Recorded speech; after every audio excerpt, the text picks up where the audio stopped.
കാലിക്കറ്റ് യൂണിവേഴ്സിറ്റിയുടെ BSc സ്റ്റുഡൻസിൻ്റെ 4th സെമസ്റ്ററിലെ common കോഴ്സായിട്ടുള്ള ഇംഗ്ലീഷിലെ സ്പെക്ട്രം ലിറ്ററേച്ചർ ആൻഡ് കണ്ടംപററി ഇഷ്യൂസിലെ 4th മൊഡ്യൂളായിട്ടുള്ള ദ മാർജിനലൈസ്ഡ് ആൻഡ് ദെയർ റൈറ്റ്സിലെ ഏറ്റവും അവസാനത്തെ ചാപ്റ്റർ ആയിട്ടുള്ള selection from the cry of the gull എന്ന് പറയുന്ന ഇമ്മാനുവൽ ലബോറിറ്റിൻ്റെ ഓട്ടോബയോഗ്രഫിയാണ് നമ്മൾ ഇന്ന് ഡിസ്കസ് ചെയ്യാൻ വേണ്ടി പോകുന്നത്. വളരെ ഇമ്പോർട്ടൻ്റ് ആയിട്ടുള്ള ഒരു ചാപ്റ്ററാണ് കേട്ടോ ഇത്.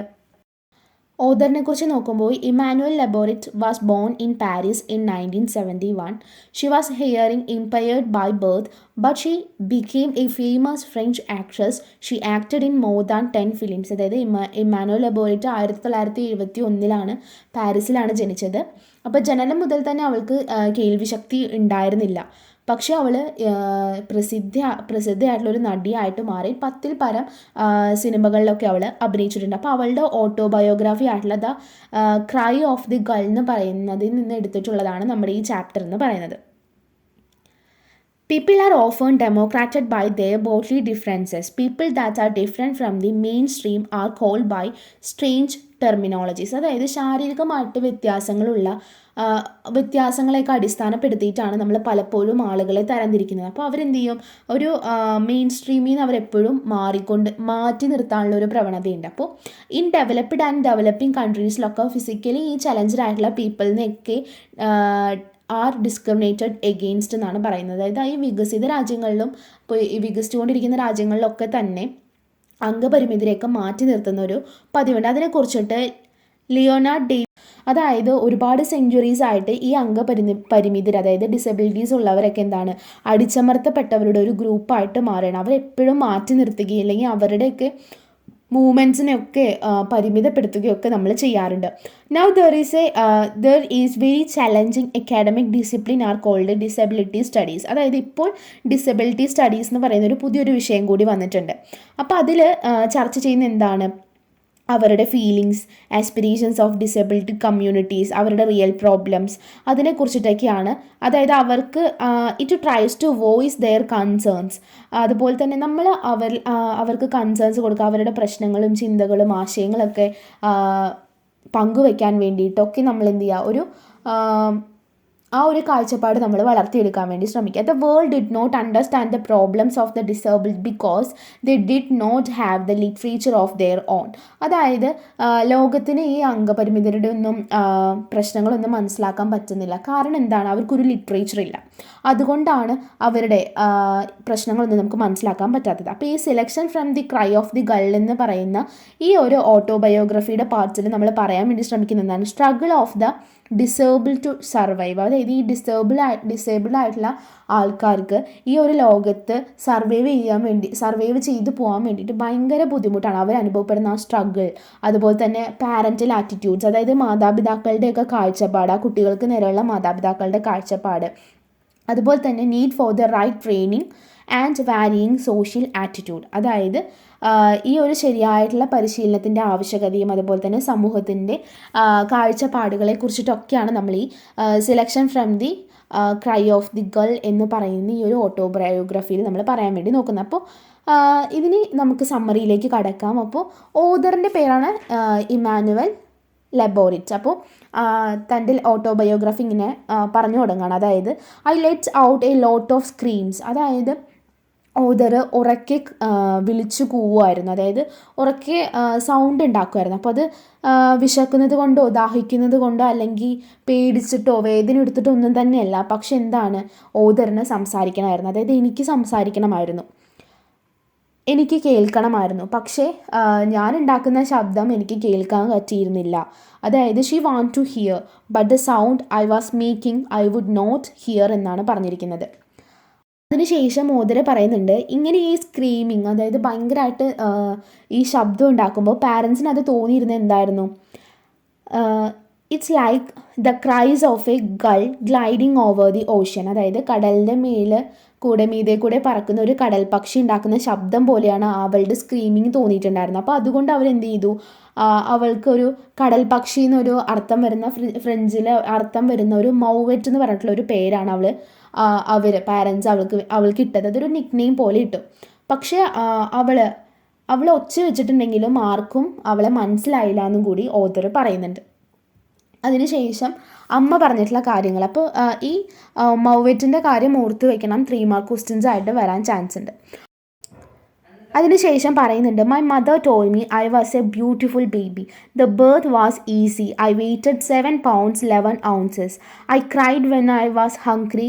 I laughed and I babble like other babies. അതായത് അവളുടെ അമ്മ അവളോട് പറയായിരുന്നു അവൾ നല്ല സുന്ദരി കുട്ടിയാണ്, അപ്പോൾ അവളെ പ്രസവിച്ചതൊക്കെ ദ ബർത്ത് വാസ് ഈസി എന്ന് പറയുന്നുണ്ട്.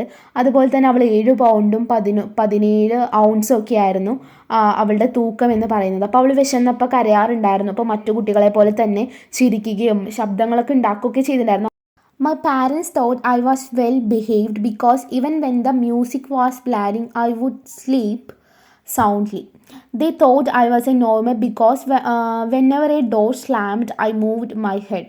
അതായത് മാതാപിതാക്കൾ എന്തെങ്കിലും മ്യൂസിക്കൊക്കെ വെക്കുമ്പോൾ, അതായത് വീട്ടിലൊക്കെ വലിയ ശബ്ദത്തിൽ മ്യൂസിക് വെക്കുമ്പോഴും ഇവൾ ശാന്തമായിട്ട് ഉറങ്ങായിരുന്നു. അതായത് അവൾക്കത് കേൾക്കുന്നുണ്ടായിരുന്നില്ല, പക്ഷെ അവൾ ശാന്തമായിട്ട് ഉറങ്ങുമായിരുന്നു. അപ്പോൾ അത് കണ്ടിട്ട് മാതാപിതാക്കൾ വിചാരിക്കുന്നത് എന്താണ്, അവൾ നല്ല സ്വഭാവമുള്ളൊരു കുട്ടിയാണെന്നാണ്. പക്ഷേ സാധാരണ കുട്ടിയാണെന്ന് അവർ വിചാരിക്കാം. മറ്റൊരു കാരണം അവൾ പറഞ്ഞ എന്താണ്, ഈ ഡോറൊക്കെ വലിച്ചടയ്ക്കുമ്പോൾ ആ സൗണ്ട് കേട്ടിട്ട് തിരിഞ്ഞു നോക്കാറുണ്ടായിരുന്നു. പക്ഷെ അതൊരു ആ വൈബ്രേഷനിലാണ് അവൾ തിരിഞ്ഞു നോക്കിയിരുന്നതെന്ന് പാരൻസിന് അറിയില്ലായിരുന്നു. അപ്പോൾ അവരെന്താ വിചാരിച്ചിട്ടുണ്ടായിരുന്നു, ഇവളൊരു നോർമൽ ആയിട്ടുള്ളൊരു കുട്ടി തന്നെയാണെന്നാണ്. I reached the age when babies start saying mama and dada, but I was not saying anything. I sensed the vibration on the floor. അതായത് മറ്റു കുട്ടികളൊക്കെ മമ്മ ഡാഡ എന്നൊക്കെ വിളിച്ച് ആ പ്രായമായപ്പോൾ ആ കുട്ടികളുടെ പ്രായമായപ്പോൾ പക്ഷേ ഓദർ മാത്രം ഒന്നും പറയുന്നുണ്ടായിരുന്നില്ല. നിലത്തുണ്ടാകുന്ന വൈബ്രേഷൻസ്, ആ ചലനങ്ങളൊക്കെയാണ് അവൾക്ക് അനുഭവപ്പെട്ടിട്ടുണ്ടായിരുന്നുള്ളൂ. എന്നിട്ട് പറയുന്നുണ്ട് ഇത് I was A perspective little seagull എന്നാണ് പറഞ്ഞിരിക്കുന്നത്. അതായത് ഞാൻ കാര്യങ്ങളൊക്കെ അറിയുന്ന ഒരു ചെറിയ കടൽ പക്ഷിയായിരുന്നു എന്ന് പറയുന്നു. അപ്പോൾ എന്നിട്ട് പറയുന്നുണ്ട്, എനിക്കൊരു രഹസ്യം ഉണ്ടായിരുന്നു, എൻ്റെ സ്വന്തമായിട്ടുള്ള ലോകം. അതായത് മറ്റാരും കടന്നു വരാത്തത് അവൾക്ക് മാത്രം അറിയുന്ന ഒരു ലോകമായിരുന്നു അവളുടേത്. പിന്നീട് അവളുടെ അങ്കിളാണ്, അതായത് ഫീഫൗ എന്ന് പറയുന്ന അങ്കിളാണ് ഇവളിങ്ങനെ ഒച്ച വയ്ക്കുന്നത് എന്താണ് അവൾക്ക് കേൾക്കാൻ കഴിയാത്തത് കൊണ്ടാണെന്ന് മാതാപിതാക്കളോട് പറഞ്ഞ് മനസ്സിലാക്കി കൊടുക്കുന്നത്. പക്ഷെ അവർക്കത് വിശ്വസിക്കാൻ കഴിയുന്നുണ്ടായിരുന്നില്ല. They did not take me to any specialist, although they had enough connections.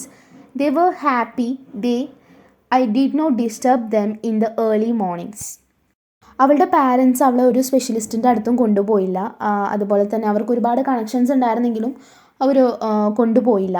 അതുപോലെ തന്നെ രാവിലെ ഇന്നും അവരെ ബുദ്ധിമുട്ടിക്കുകയില്ല എന്നൊരു കാര്യത്തിൽ അവർ സന്തുഷ്ടനായിരുന്നു.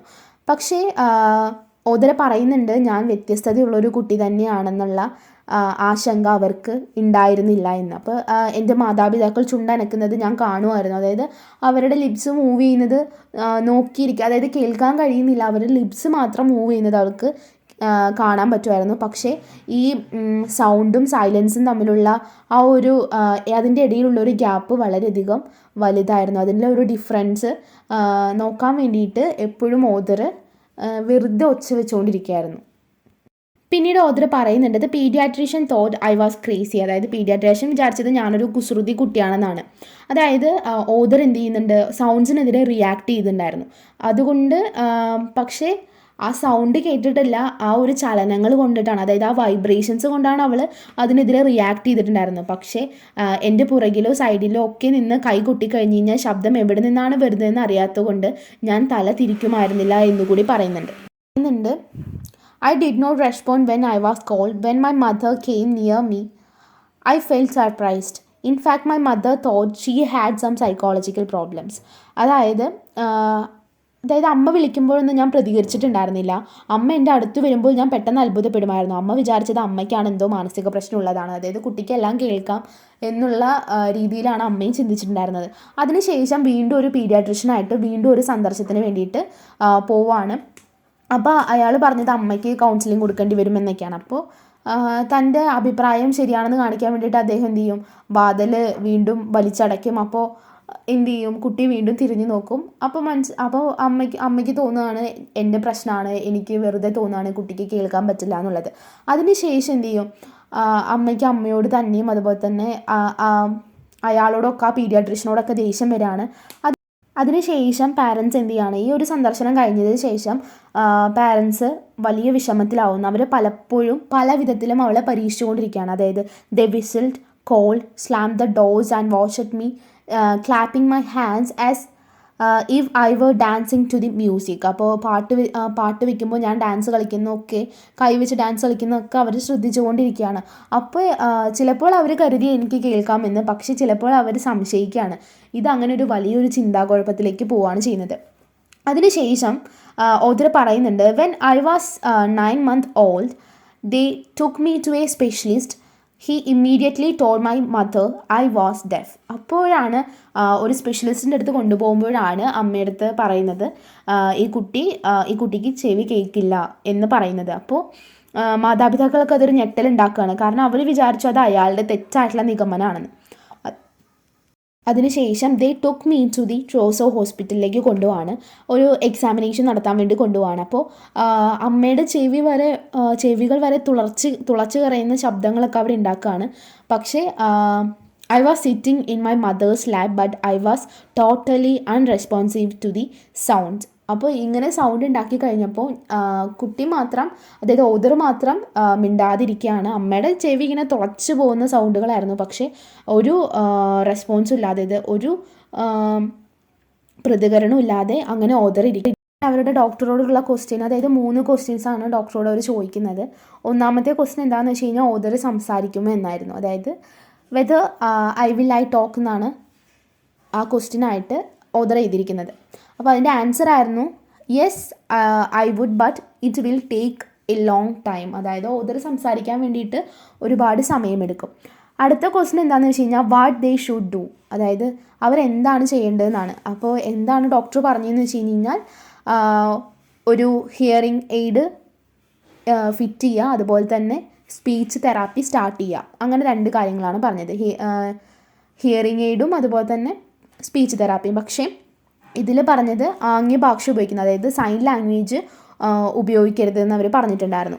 3-ാമത്തെ ക്വസ്റ്റ്യൻ ആയിരുന്നു if they could meet some deaf adults എന്നാണ്. അതായത് മുതിർന്ന ഏതെങ്കിലും ബധിരനെ ആരെങ്കിലുമൊക്കെ ഒന്ന് അവർക്ക് കാണാൻ പറ്റുമോ എന്നായിരുന്നു അവരുടെ അടുത്ത ക്വസ്റ്റ്യൻ. പക്ഷേ അതുകൊണ്ട് ഒരു കാര്യം ഉണ്ടാവില്ലായിരുന്നു എന്നാണ് അവരുടെ മറുപടി. അപ്പോൾ പാരൻസ് വർ സാഡ്, അതായത് അവളുടെ മാതാപിതാക്കൾ വളരെയധികം ദുഃഖിതരായിരുന്നു. അപ്പോൾ ഇതൊരു ശാപമാണോ, അതുപോലെ തന്നെ പാരമ്പര്യമായിട്ട് വന്നതാണോ, അങ്ങനെ അതുപോലെ തന്നെ ഗർഭകാലത്ത് എന്തെങ്കിലും അസുഖത്തിൻ്റെ ഫലമായിട്ട് വന്നതാണെന്നൊക്കെ പറഞ്ഞിട്ട് അവർ ഭയങ്കരമായിട്ട് പാരൻസിന് കുറ്റബോധം, അതായത് they felt guilty. They don't still know why I am deaf, they will never know. അപ്പോൾ ഞാൻ എങ്ങനെ ബധിരയായി എന്ന് അവർക്കറിയില്ല, അവർ ഒരിക്കലും അറിയുകയുമില്ല എന്ന് ഓദർ പറയുന്നുണ്ട്. അപ്പോൾ അവർക്ക് അതായത് ഭയങ്കര ഗിൽറ്റി ഫീലിംഗ് ആണ്. അതായത് നമ്മൾ വഴിയാണോ, അതായത് മാതാപിതാക്കൾ വഴിയാണോ ഇതിങ്ങനെ കുട്ടി ആയതെന്നൊക്കെ ആലോചിച്ചാൽ അവർക്ക് ഭയങ്കര വിഷമമാണ്. My mother did not know what to do with me, അതായത് എന്നെ എന്ത് ചെയ്യണമെന്ന് എൻ്റെ അമ്മയ്ക്ക് അറിയില്ലായിരുന്നു. അമ്മ എൻ്റെ കൂടെ കളിക്കുക പോലും ഇല്ലായിരുന്നു. അതുപോലെ എന്നോട് വർത്തമാനം പറയുന്നതൊക്കെ നിർത്തിയെന്നും അമ്മ പറയുന്നുണ്ട്. അപ്പോൾ അമ്മയ്ക്ക് ഒരു ഷോക്ക് കിട്ടിയ പോലെയായിരുന്നു അല്ലേ അത്. She could not think rationally, അമ്മയ്ക്ക് ഒരു യുക്തിപൂർവ്വമായിട്ടൊന്നും ചിന്തിക്കാൻ വേണ്ടിയിട്ട് കഴിഞ്ഞില്ല. എന്നിട്ട് ഓദർ പറയുന്നുണ്ട് I have strange memories of my childhood, അതായത് ചെറുപ്പകാലത്തെ പറ്റിയിട്ടുള്ള ചില അസാധാരണമായിട്ടുള്ള ഓർമ്മകൾ മാത്രമേ ഉള്ളൂ. അതായത് പരസ്പര ബന്ധമില്ലാത്ത ചിത്രങ്ങൾ പോലെയാണ് അതെന്നാണ് പറയുന്നത്. അപ്പോൾ 7 വയസ്സ് വരെയാണ് തൻ്റെ ജീവിതത്തിൽ നിറച്ചും വിടവുകളായിരുന്നു. അപ്പോൾ കാഴ്ചയിലുള്ള ചില കാര്യങ്ങൾ മാത്രമാണ് എനിക്ക് ഓർമ്മയുള്ളത്. പക്ഷേ അത് എപ്പോഴായിരുന്നു എന്നതിനെ പറ്റി എനിക്ക് ഓർമ്മയില്ല. അതായത് ഇന്നലെയാണോ നാളെയാണോ, അങ്ങനെ ഇന്നലെയും ഇന്നും ഒക്കെ ഒരുപോലെ തന്നെയായിരുന്നു. അപ്പോൾ അവയുടെ അർത്ഥം എനിക്ക് മനസ്സിലായില്ല എന്ന് തന്നെയാണ് ഓദർ പറയുന്നത്. അപ്പോൾ ആകെ മനസ്സിലായിട്ടുണ്ടായിരുന്നത് രാത്രിയും പകലുമാണ്, അതായത് വെളിച്ചവും ഇരുട്ടും അതുള്ളത് കൊണ്ട് എനിക്ക് രാത്രിയും പകലും മനസ്സിലായി എന്നാണ് ഓദർ പറയുന്നത്. പിന്നെ പറയുന്നുണ്ട് I cannot assign dates to think till I was 7. I could not arrange them in a chronological order. I could remember situations and scenes as they were visuals. I lived in the present. പറയുന്നുണ്ട് പഴയ സംഭവങ്ങളൊന്നും എനിക്ക് ക്രമത്തിലൊന്നും പറയാൻ പറ്റില്ല, പക്ഷേ ആ ചില സീനുകൾ മാത്രം, ആ സന്ദർഭങ്ങൾ മാത്രമാണ് എനിക്ക് ഓർമ്മയുള്ളത്. ഞാൻ വർത്തമാന കാലത്തിലാണ് ജീവിച്ചത്. ചെറുപ്പത്തെ പറ്റി ഞാൻ ഓർക്കുമ്പോൾ ചില ചെറിയ ചെറിയ ചിത്രങ്ങൾ മാത്രമാണ് എൻ്റെ ഓർമ്മയിൽ. വാക്കുകളും ഭാഷയും ഒക്കെ എനിക്ക് നിഗൂഢമായിരുന്നു ആ ഒരു സമയത്ത്. അപ്പോൾ പക്ഷേ എങ്ങനെയോ ഞാൻ എൻ്റെ കാര്യങ്ങളൊക്കെ ചെയ്തു എന്നാണ് ഓദർ പറയുന്നത്. അതിനുശേഷം author she started learning how to communicate with a speech therapist using the Borel Maisonny method. അതായത് ബോറൽ മൈസോണി മെത്തേഡിൽ എങ്ങനെയാണ് ആശയവിനിമയം നടത്തുന്നത് സ്പീച്ച് തെറാപ്പിസ്റ്റിൻ്റെ കൂടെ നിന്ന് അങ്ങനെ അത് പഠിക്കുമായിരുന്നു. അപ്പോൾ തെറാപ്പിസ്റ്റ് ഒരു നല്ല സ്ത്രീയായിരുന്നു. അപ്പോൾ അമ്മയുടെ വേദന മനസ്സിലാക്കാനും അതുപോലെ തന്നെ കോപമൊക്കെ സഹിക്കാനൊക്കെ അവർക്ക് കഴിയുമായിരുന്നു. കാരണം ഇങ്ങനൊരു സിറ്റുവേഷനിൽ ഒരു പാരൻ്റ് എങ്ങനെയായിരിക്കാം അതൊക്കെ വ്യക്തമായിട്ട് അറിയുന്നതായിരുന്നു ആ സ്ത്രീക്ക്. അപ്പോൾ അമ്മയുടെ വേദനയൊക്കെ മനസ്സിലാക്കിയിട്ടുണ്ടായിരുന്നു. അതുപോലെ എൻ്റെ കൂടെ പല കളികൾ കളിക്കുമായിരുന്നു, ചായ സൽക്കാരങ്ങൾ നടത്തുകയും ചെയ്തിരുന്നു. അപ്പോൾ ഞാൻ ബധിരയാണെന്ന് അറിയുന്നതിന് മുൻപ് അമ്മ എങ്ങനെ ജീവിച്ചിരുന്നുവോ അതുപോലെയൊക്കെ തുടരാൻ അമ്മയോട് അവർ പറയുകയും ചെയ്തിട്ടുണ്ടായിരുന്നു. അതിനുശേഷം ഓദർ ആൽഫബറ്റ്സ് പ്രൊനൗൺസ് ചെയ്യാൻ വേണ്ടി പഠിച്ചു. അതുപോലെ തന്നെ വായൊക്കെ അനക്കിയിട്ട് കൈകൊണ്ടും ഒക്കെ ആംഗ്യം കാണിച്ചിട്ടൊക്കെയാണ് അവർ ഓദറിനെ അക്ഷരങ്ങളൊക്കെ പഠിപ്പിച്ചിട്ടുണ്ടായിരുന്നത്. അപ്പോൾ ഈ തെറാപ്പി നടക്കുമ്പോഴൊക്കെ അമ്മയും കൂടി ഉണ്ടായിരുന്നു. അപ്പോൾ ഈ അമ്മയും ഈ മോളും തമ്മിലുള്ള ഈ ഒരു സമയത്തുള്ള അമ്മയും മോളും തമ്മിലുള്ളൊരു റിലേഷൻ കൂടി പറയുന്നുണ്ട്. അതായത് അമ്മ എന്നോട് സംസാരിക്കാൻ പഠിച്ചു. അതുപോലെ തന്നെ ആദ്യമൊക്കെ ഞങ്ങളുടെ ആശയവിനിമയം മൃഗങ്ങളുടേതുപോലെയായിരുന്നു എന്നാണ് ഓദർ പറയുന്നത്. It was about eating, drinking and sleeping. My mother did not stop me from the gesturing as she did not have a heart to do it although it was prohibited. അപ്പോൾ പറയുന്നുണ്ട്, അതായത് തിന്നുക, കുടിക്കുക, ഉറങ്ങുക അത് മാത്രമായിരുന്നു വിഷയം. പക്ഷെ ആംഗ്യഭാഷ വിലക്കിയിരുന്നെങ്കിലും ഞാൻ ആംഗ്യം കാണിക്കുമ്പോൾ ഒക്കെ അമ്മയ്ക്കത് വിലക്കാൻ വേണ്ടി പറ്റിയിട്ടുണ്ടായിരുന്നില്ല. I tried everything under the sun to communicate with her, my mother told me. അതായത് സൂര്യന് കീഴിലുള്ള എല്ലാ കാര്യങ്ങളും ചെയ്ത് നോക്കിയിട്ട് ഞാൻ അമ്മയോട് സംസാരിക്കാൻ നോക്കുന്നുണ്ട്. അതായത് അപ്പോൾ ആ ഒരു പ്രയത്നമൊക്കെ കാണുമ്പോൾ അമ്മ ചിരിച്ച് അമ്മയുടെ കണ്ണിൽ നിന്ന് വെള്ളം വരുന്നുണ്ട്. അതുപോലെ വാക്കുകളൊക്കെ പറയുമ്പോൾ ഓദറിൻ്റെ മുഖം അമ്മയുടെ മുഖത്തേക്കൊക്കെ തിരിച്ച് പിടിക്കായിരുന്നു. അപ്പോൾ അമ്മയെ ഞാൻ അനുകരിക്കാനാണ് അങ്ങനെ ചെയ്തതെന്നൊക്കെ പറയുന്നുണ്ട്. അതിനുശേഷം അച്ഛനായിട്ടുള്ള കാര്യങ്ങൾ പറയുന്നത്, അതായത് I did not spend time with my father. Even when I tried to utter some words, he would not understand. He felt bad when he saw my mother and I communicating, but he could not do it. അതായത് അച്ഛൻ്റെ കൂടെ നിന്ന് ഞാൻ അധികം സംസാരിച്ചിട്ടില്ല. ചില വാക്കുകളൊക്കെ ഞാൻ ഉച്ചരിക്കാൻ ശ്രമിച്ചെങ്കിൽ അച്ഛനത് മനസ്സിലാക്കാൻ പറ്റുന്നുണ്ടായിരുന്നില്ല. അപ്പോൾ അമ്മയും ഞാനും സംസാരിക്കുന്നതൊക്കെ കാണുമ്പോൾ അച്ഛനത് കഴിയുന്നില്ലല്ലോ എന്നൊക്കെ ഓർത്തിട്ട് അദ്ദേഹം സങ്കടപ്പെടുമായിരുന്നു. അപ്പോൾ അച്ഛനെ ഞങ്ങളിങ്ങനെ മാറ്റി നിർത്തുന്നത് പോലെയൊക്കെ തോന്നുമായിരുന്നു എന്നൊക്കെ പറയുന്നുണ്ട്. I started saying a few words like all deaf children. I wore a hearing aid. അതായത് ചില വാക്കുകളൊക്കെ പറയാൻ തുടങ്ങി. അതുപോലെ തന്നെ എല്ലാ ബധിര കുട്ടികളെയും പോലെ തന്നെ ഹിയറിംഗ് എയ്ഡൊക്കെ വെച്ചിട്ടുണ്ടായിരുന്നു. അത് എല്ലാ സ്വരങ്ങളും എൻ്റെ തലയിലേക്ക് കൊണ്ടുവരുമായിരുന്നു. പക്ഷേ എല്ലാ സ്വരങ്ങളും ഒരേപോലെയാണ് തോന്നിയെന്നൊക്കെ പറയുന്നുണ്ടായിരുന്നു. അതിനുശേഷം പറയുന്നുണ്ട്, ഞാനത് ധരിക്കണമെന്ന് തെറാപ്പിസ്റ്റ് നിർബന്ധം പിടിച്ചു. പലപ്പോഴും അതെൻ്റെ സൂപ്പിൽ വീഴുമായിരുന്നു. ഞാൻ ബധിരയാണെങ്കിലും സുന്ദരിയും സ്മാർട്ടുമാണെന്ന് പറഞ്ഞ് എൻ്റെ മാതാപിതാക്കൾ സമാശ്വസിക്കുമായിരുന്നു എന്നാണ് പറയുന്നത്. അപ്പോൾ selection from the cry of the girl എന്ന് പറയുന്ന ഇമ്മാനുവൽ ലബോറിറ്റിൻ്റെ ഓട്ടോബയോഗ്രഫിയാണ് നമ്മളിപ്പോൾ ഡിസ്കസ് ചെയ്തുകൊണ്ടിരുന്നത്. അപ്പോൾ the cry of the girl, അപ്പോൾ ഇതിന് ക്വസ്റ്റ്യൻസ് ഒക്കെ വരാം. ഈ ഗേളുമായിട്ട് റിലേറ്റ് ചെയ്തിട്ട് ക്വസ്റ്റ്യൻസ് വരാം. അതുപോലെ തന്നെ അമ്മയും മകളും തമ്മിലുണ്ടായിരുന്ന ആ ഒരു റിലേഷൻഷിപ്പ്, അതായത് തെറാപ്പി എടുക്കുന്ന സമയത്ത് ഉണ്ടായിരുന്ന റിലേഷൻഷിപ്പ്, അതിനെക്കുറിച്ചിട്ടൊക്കെ ക്വസ്റ്റ്യൻസ് വരാം. അപ്പോൾ ഈ പറഞ്ഞിരിക്കുന്ന കാര്യങ്ങളെല്ലാം ഈ ഒരു തീം വെച്ചിട്ട് ക്വസ്റ്റ്യൻസ് എല്ലാം അറ്റൻഡ് ചെയ്താൽ മതി. ഇപ്പോൾ 3 മാർക്സ് ക്വസ്റ്റ്യൻസ് ഒക്കെ വരുമ്പോൾ അത്യാവശ്യം അത് റിലേറ്റഡ് ആയിട്ടുള്ള തീംസ് എല്ലാം ഉൾക്കൊള്ളിച്ചിട്ട് എഴുതിയാൽ മതി. അപ്പോൾ തന്നെ നമുക്ക് സ്കോർ ചെയ്യാൻ വേണ്ടി പറ്റും.